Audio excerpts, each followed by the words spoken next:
Okey, continue bab 3 induction machine. Ini video yang ke-32. Okey, continue with example 9. Okey, we have go through the information and the result of the 3 tests. Okay, again I repeat. So example 9, actually this is not the question, but this is the statement regarding the information of the motor. 7 horsepower, 4 pole, voltage supply 208 volt and supply frequency 60 Hz. So this is the 3-phase supply American punya sistem. 3-phase dia actually 220, tapi dia buat ni 208. Itu 3-phase dia. Single phase dia 120 volt. Star connection. Y is star connection. Kita dah go through all the result of the 3 tests. This is the voltage, current, measurement during carry out the 3 tests ni. Okay, now look at the solution. So we know that DC test, the purpose is to find the value of X1, X2 and R2. No load test, to find the value of XM, and DC test to find the value of R1. So okay, sebelum kita pergi solution, okay, finally nanti disuruh sketch the per phase equivalent circuit for this motor. Per phase. So we know kita dah go through per phase punya circuit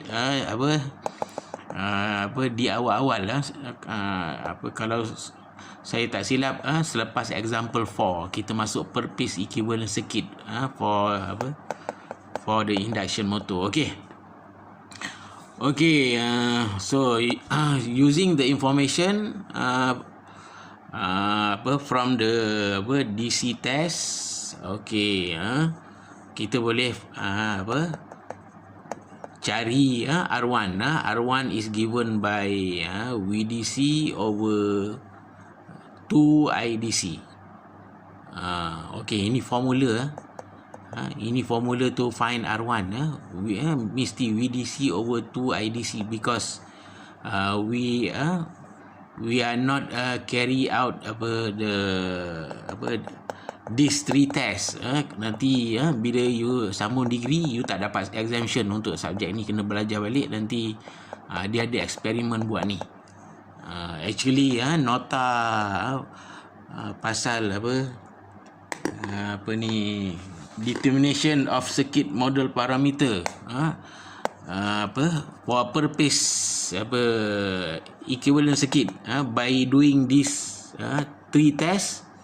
Actually for diploma information dia tak complete, tapi you just you have to know. Okay, VDC over 2IDC. Okay, we get R1. Okay, not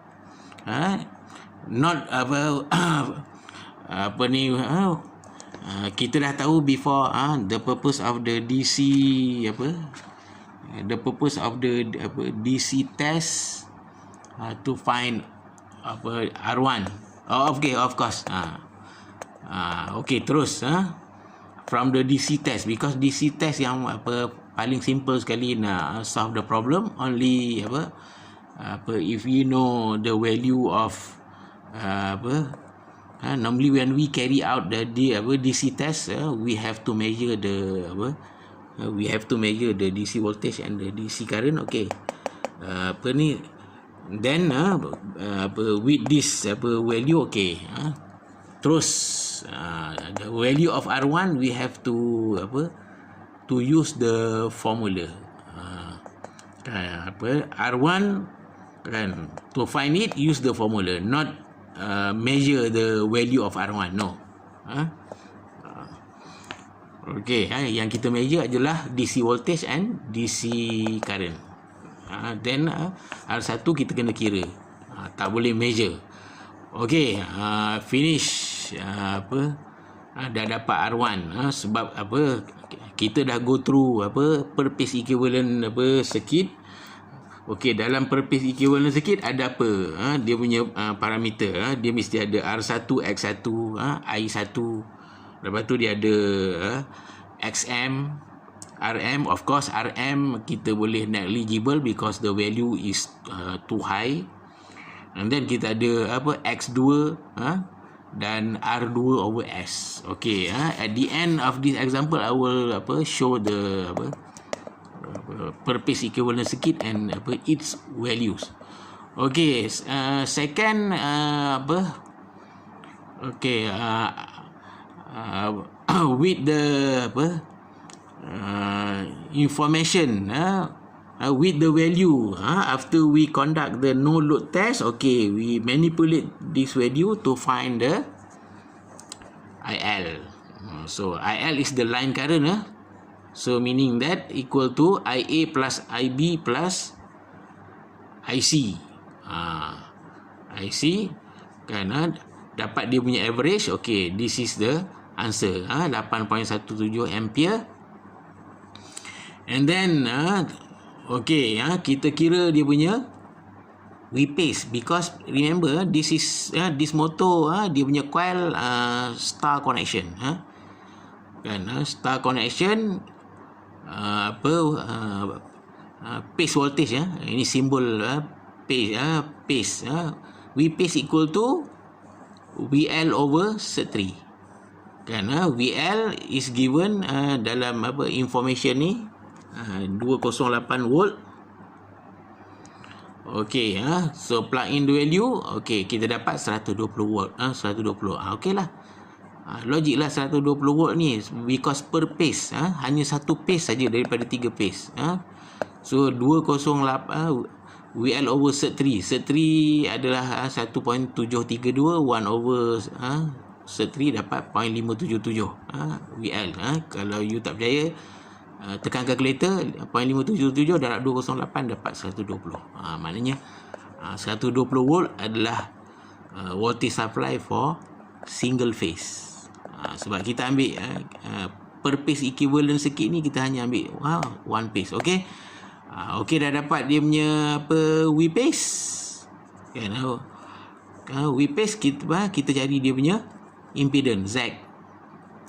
Sebab apa? Sebab ini satu phase punya impedance. So that's why kita perlukan voltage satu phase 120. Sebab kita kena convert VP sama dengan VL over Z3. Voltage yang dibagi tu pada information tu adalah line voltage. Normally line voltage. Sebab apa? Dia adalah star connection. Okey, VP Z equal to VP over IL. Ini standard formula. Bila kita nak cari Z, mesti tahu VP, mesti tahu IL. For star connection. Kita dapat value dia kan, kita guna VP yang kita baru dapat tadi 120 volt over dengan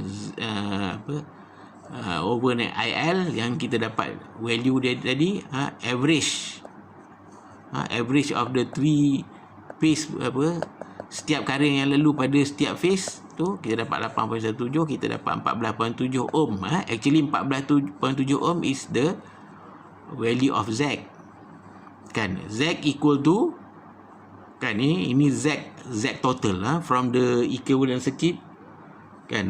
The total Z equal to X1 plus X2 kan ni. So maknanya ini itu sebab saya kata untuk example 9 ni dia tak complete. Dia ada formula-formula yang disiap. Z equal to VP over IL, so equal to X1 plus X2 kan, semasa dia no load no load NLT. Apa dia, saya ada catat no load top. Sorry, NLT stand for no load tag, no load top. kan.